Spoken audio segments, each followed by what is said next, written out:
વિદ્યાર્થી મિત્રો, આગળના વિડીયોની અંદર આપણે પૂરક ઘટનાની સમજ મેળવી. હવે અહીંયા આપણે કેટલાક એવા પરિણામો મેળવી જેની અંદર આપણે એક કરતા વધારે જુદી જુદી ઘટનાઓ છે એના માટે જુદા જુદા પ્રકારે અહીંયા સંભાવના શોધી છે. તો અહીંયા જો આપણને એક ઉદાહરણ આપેલું છે. હરમિત બે સિક્કાને એકી સાથે ઉછાળે છે તો ઓછામાં ઓછી એક છાપ મળે, ઓછામાં ઓછો એક કાંટો મળે, વધુમાં વધુ એક છાપ મળે, વધુમાં વધુ એક કાંટો મળે અને 3 છાપ મળે. તો આ તમામે તમામ ઘટનાઓ છે એના માટેની સંભાવના શોધવાની છે. હવે જોઈએ, હરમિત બે સિક્કાને એકી સાથે ઉછાળે છે. તમે કોઈ પણ બે જુદા જુદા સિક્કા લઈ લો. આપણે કદાચ વિચારીએ કે કોઈ એક સિક્કો 1 રૂપિયાનો છે, બીજો સિક્કો છે 2 રૂપિયાનો છે, અને બંનેને એકી સાથે ઉછાળવામાં આવે તો એના માટે શક્ય પરિણામો શું હોય? તો અહીંયા આપણને શક્ય પરિણામો આટલા મળે કે બંને સિક્કાને એકી સાથે ઉછાળો, બંને ઉપર છાપ મળે. છાપને આપણે હેડ એટલે h વડે દર્શાવીએ છીએ અને કાંટો ટેલને આપણે t વડે દર્શાવીએ છીએ. તો તમે બે સિક્કા એકી સાથે ઉછાળો છો તો આ એક શક્યતા છે કે કદાચ બંને ઉપર છાપ આવે. બીજી શક્યતા છે કે પહેલા ઉપર છાપ આવે અને બીજા ઉપર કાંટો આવે. કદાચ પહેલા ઉપર કાંટો આવે તો બીજા ઉપર છાપ આવે. અને એવું પણ શક્ય છે કે બંને ઉપર આપણને કાંટા મળે. તો અહીંયા આપણે કહીએ તો જો આવો પ્રયોગ કરવામાં આવે તો એ પ્રયોગ છે, અથવા તો આવી ઘટના હોય તો એ ઘટનાના કુલ શક્ય પરિણામો કેટલા મળે? તો ઘટનાના કુલ શક્ય પરિણામો અહીંયા આપણે કેટલા મળે છે? 4. તો અહીંયા આપણે જુદા જુદા પરિણામો એના માટે સંભાવના શોધવાની છે.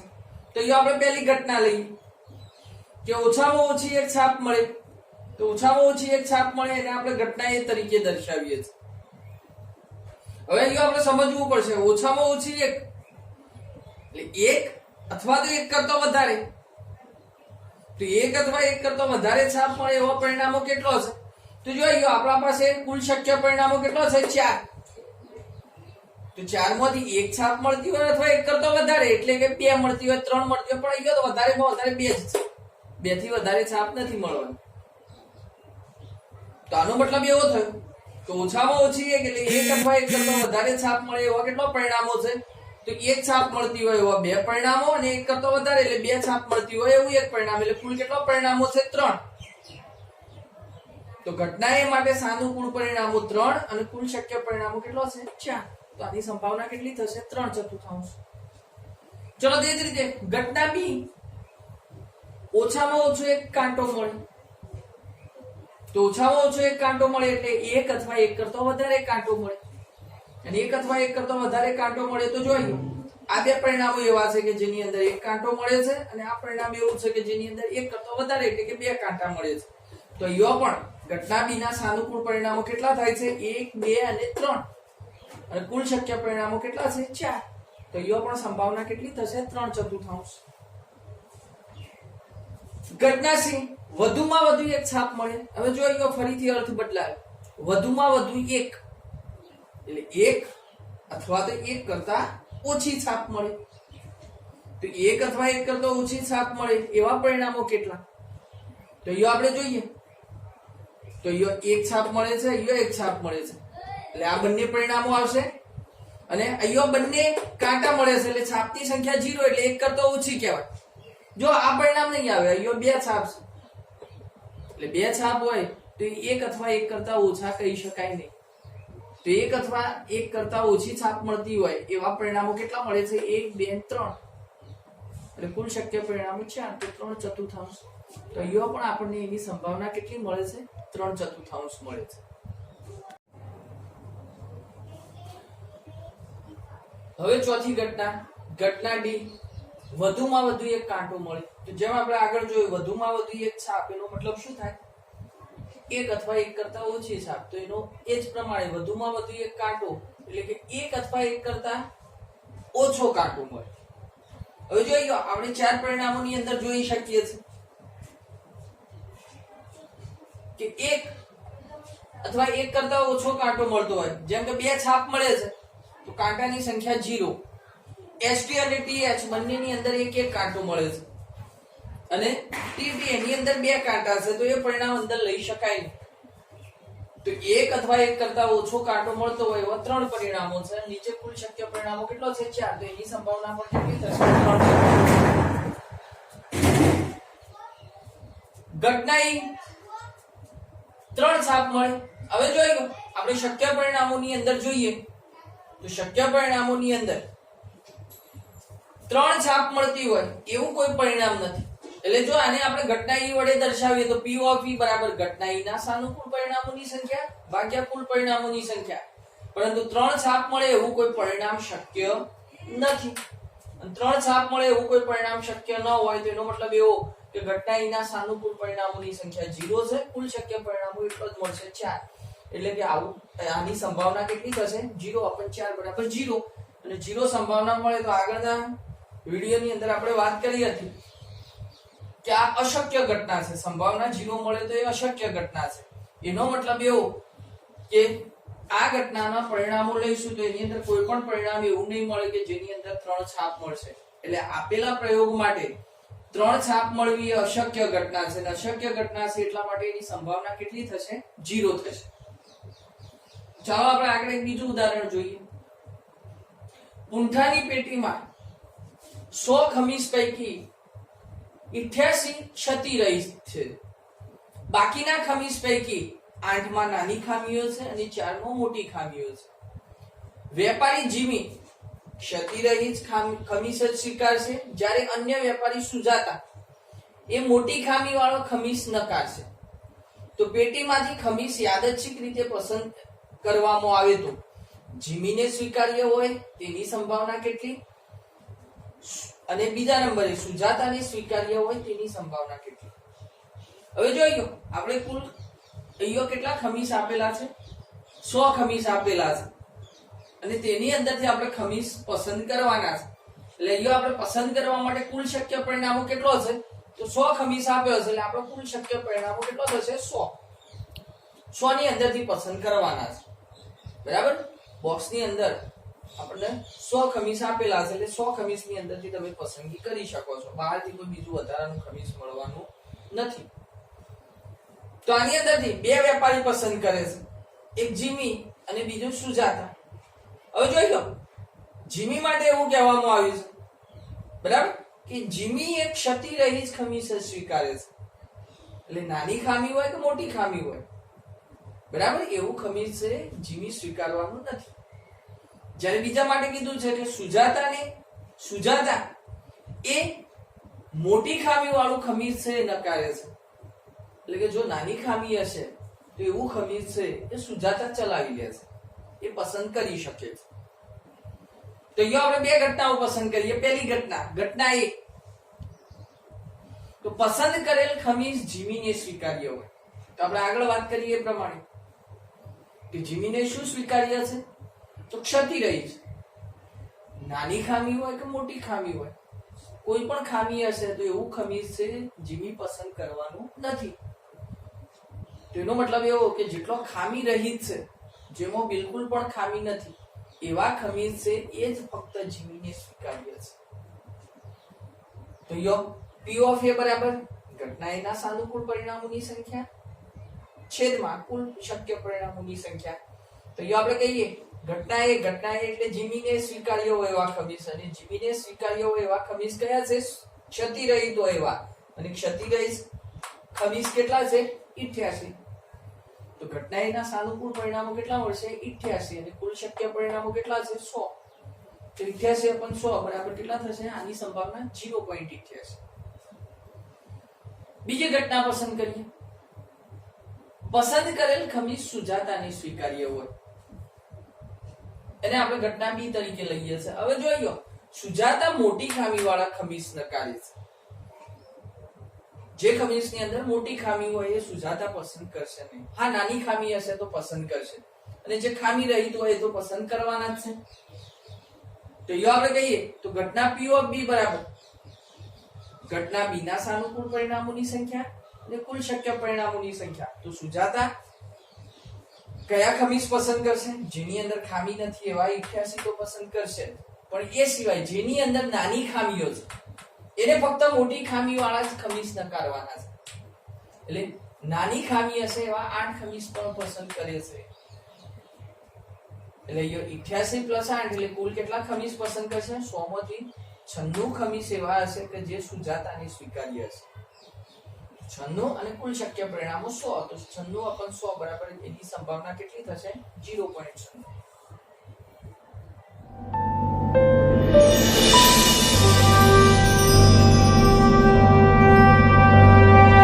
मुट्ठी में कुछ सपने लेकर भर कर जेबों में आशाएं, दिल में है अरमान यही कुछ कर जाएं, कुछ कर जाएं. सूरज सा तेज नहीं मुझ में, दीपक सा जलता देखोगे. सूरज सा तेज नहीं मुझ में, दीपक सा जलता देखोगे. अपनी हद रोशन करने से तुम मुझको कब तक रोकोगे? तुम मुझको कब तक रोकोगे?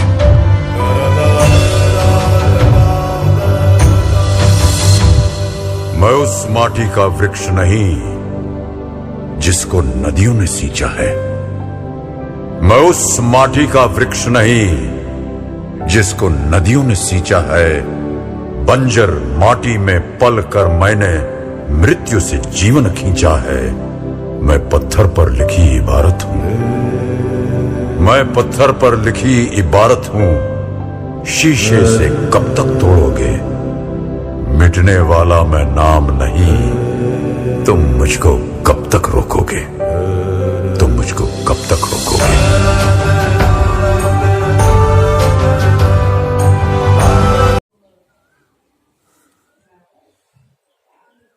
ચાલો આગળ એક ઉદાહરણ જોઈએ. એક ભૂરો અને એક રાખોડી એમ બે પાસાને એકી સાથે ઉછાળવામાં આવે તો શક્ય તમામ પરિણામો લખો અને પાસાની ઉપરની સપાટી પર દેખાતી સંખ્યાનો સરવાળો 8 હોય, 13 હોય, 12 કે તેનાથી નાનો હોય, 9 હોય, 2 કરતા ઓછો હોય તેની સંભાવના શોધો. હવે જોઈ લો, એક ભૂરો અને એક રાખોડી એમ બે પાસા આપેલા છે અને બે પાસાને એકી સાથે ઉછાળવામાં આવે તો એના ઉપર આપણને શક્ય પરિણામો કેટલા મળે? તો એ આપણે વિચારીએ તો પહેલા પાસા ઉપર 1 હોય ત્યારે બીજા પાસા ઉપર 1, 2, 3, 4, 5 કે 6 હોઈ શકે. એ જ રીતે પહેલા પાસા ઉપર 2 હોય ત્યારે એની સાથે પણ બીજા પાસા ઉપર 1, 2, 3, 4, 5 કે 6 હોઈ શકે. પહેલા પાસા ઉપર 3 હોય ત્યારે બીજા પાસા ઉપર એની સાથે 1, 2, 3, 4, 5 કે 6 હોઈ શકે.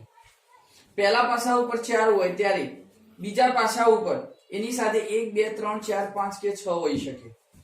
પહેલા પાસા ઉપર 5 હોય ત્યારે એની સાથે બીજા પાસા ઉપર 1, 2, 3, 4, 5 કે 6 હોઈ શકે. અને પહેલા પાસા ઉપર 6 હોય ત્યારે એની સાથે બીજા પાસા ઉપર 1, 2, 3, 4, 5 કે 6 હોઈ શકે. તો આનો મતલબ એવો થાય કે બે પાસા એકી સાથે ઉછાળવામાં આવે તો એના ઉપર શક્ય પરિણામોની સંખ્યા કેટલી થશે? કુલ 36. તો હવે એના ઉપરથી પરિણામ મેળવીએ તો યો આપણે પહેલી ઘટના કે જો બે પાસાની સપાટીનો સરવાળો 8 હોય એ ઘટનાને યો આપણે a તરીકે દર્શાવી તો યો p ઓફ a બરાબર ઘટના એના સાનુકૂળ પરિણામોની સંખ્યા ભાગ્યા કુલ શક્ય પરિણામોની સંખ્યા. હવે યો આપણે સરવાળો 8 હોય તો યો બે પાસા ઉપરનો સરવાળો 8 હોય એવો પરિણામો કેટલો થશે? તો 1 2 6 3 5 4 4 5 3 અને 6 2 આટલો પરિણામો એવા મળે છે કે જેનો સરવાળો કરીએ તો આપણને 8 મળે છે. એટલે કુલ કેટલા પરિણામો એવા છે કે સપાટીઓનો સરવાળો 8 થાય છે? તો એવા આપણને 5 પરિણામો મળે છે. અને કુલ શક્ય પરિણામો કેટલા છે? તો 36. તો 5 upon 36. ચલો બીજી ઘટના, સરવાળો 13 હોય, બે પાસાની સપાટીઓનો સરવાળો 13 હોય તો એને આપણે ઘટના b કહી દઈએ. તો p of b બરાબર ઘટના b ના સાનુકૂળ પરિણામોની સંખ્યા ભાગ્યા કુલ શક્ય પરિણામોની સંખ્યા. હવે જોઈ લો, તમે યો બધા પરિણામોનો સરવાળો કરશો તો વધારેમાં વધારે 6 અને 6 12. 12 થી વધારે સરવાળો મળવો શક્ય નથી. યો આપણને કેટલો સરવાળો કીધો છે? તો 13 સરવાળો કીધો છે. તો એવું કોઈ પણ પરિણામ મળતું નથી કે જેનો સરવાળો 13 થતો હોય.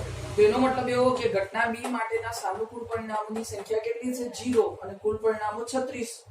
તો તો 0/36 બરાબર કેટલા થશે? એની સંભાવના 0.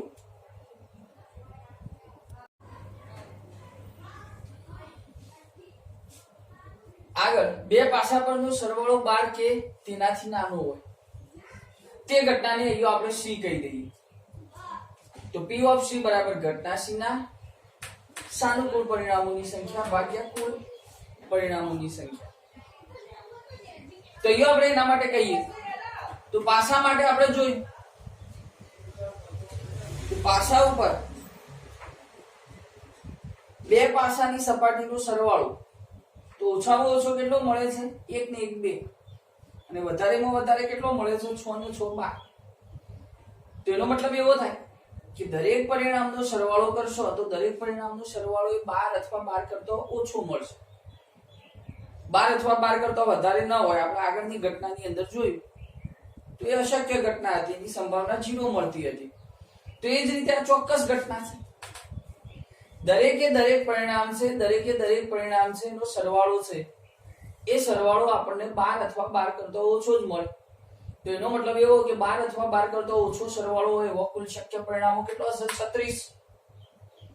અને કુલ પરિણામો પણ કેટલો હશે? 36. એટલે 36/36 બરાબર 1. એનો મતલબ કે આ ચોક્કસ ઘટના છે. બરાબર? પાસા ઉપરની બે પાસાને ઉછાળવામાં આવે તો એની સપાટી ઉપરનો સરવાળો હંમેશા 12 હોય અથવા 12 કરતા ઓછો હોય. તો આ ચોક્કસ ઘટના મળે છે એટલા માટે એની સંભાવના કેટલી થશે? 1. ચલો આગળ ચોથી ઘટના. બે પાસા પરનો સરવાળો 9 હોય તો એને આપણે ઘટના D તરીકે કહીએ.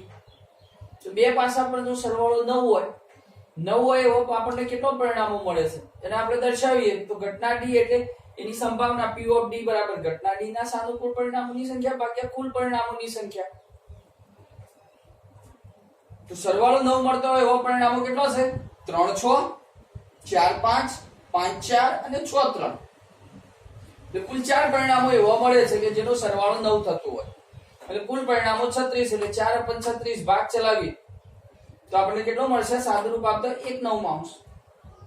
એનું અતિ સંક્ષિપ્ત રૂપ 1/9 થશે. ચલો આગળની ઘટના, પાંચમી ઘટના. બે પાસા પરનો સરવાળો 2 કરતા ઓછો હોય. ઘટના E. તો ઘટના E ની સંભાવના P of E બરાબર ઘટના E ના સાનુકૂળ પરિણામોની સંખ્યા ભાગ્યા કુલ શક્ય પરિણામોની સંખ્યા. હવે આપણે કીધું કે બે પાસા પરનો સરવાળો ઓછામાં ઓછો કેટલો હોય? 2 હોય. કોઈ પણ પરિણામ એવું નથી કે બે પાસાને ઉછાળવામાં આવે અને એના પાસાની સપાટી પરનો સરવાળો હોય આપણને 2 કરતો ઓછો મળે. તો આવું કોઈ પરિણામ શક્ય નથી એટલે અશક્ય ઘટના છે. આવું કોઈ પરિણામ મળશે નહીં. ઘટના એ ધરાવતું કોઈ પણ પરિણામ શક્ય નથી. તો આવું કોઈ પરિણામ ન મળે તો ઘટના ના સાનુકૂળ પરિણામોની સંખ્યા 0 છે અને કુલ શક્ય પરિણામોની સંખ્યા 36 છે. તો 0/36 બરાબર કેટલા થશે? 0. ચલો આગળનું ઉદાહરણ જોઈએ. તો પાસાની યાદચ્છિક રીતે આકૃતિમાં બતાવ્યા પ્રમાણે લંબચોરસ ક્ષેત્રફળ ફેંકો. તે 1 મીટર વ્યાસના વર્તુળની અંદર પડશે તેની સંભાવના કેટલી? હવે જોઈએ આપણને એક આકૃતિ દર્શાવેલી છે. એક લંબચોરસ આપેલો છે. એની લંબાઈ 3 મીટર અને પહોળાઈ 2 મીટર દર્શાવેલી છે. અને એની અંદર 1 મીટર વ્યાસ વાળું વર્તુળ દોરેલું છે. વ્યાસ 1 મીટર છે એટલે ત્રિજ્યા કેટલી થશે? 1/3 મીટર અથવા તો 0.5 મીટર.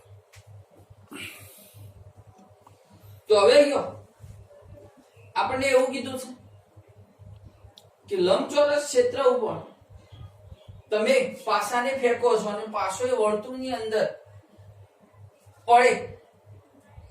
જે વર્તુળાકાર પ્રદેશ છે એની અંદર તમે ફેંકેલો પાસો પડે એની સંભાવના કેટલી?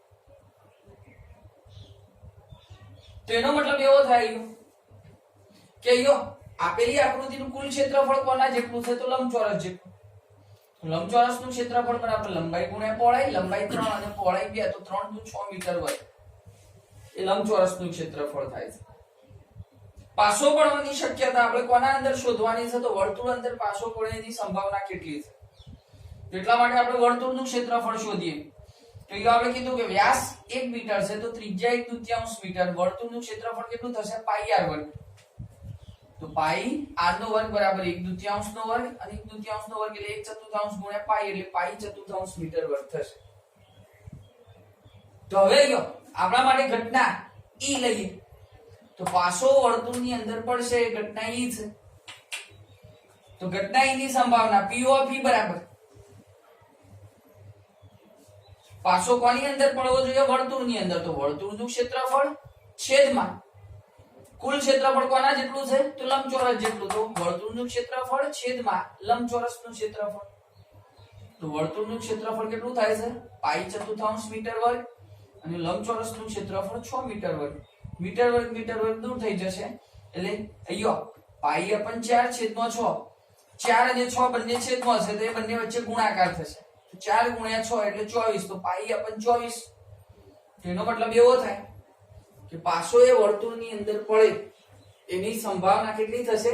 તો પાઈ upon 24 જેટલી સંભાવના એની થશે.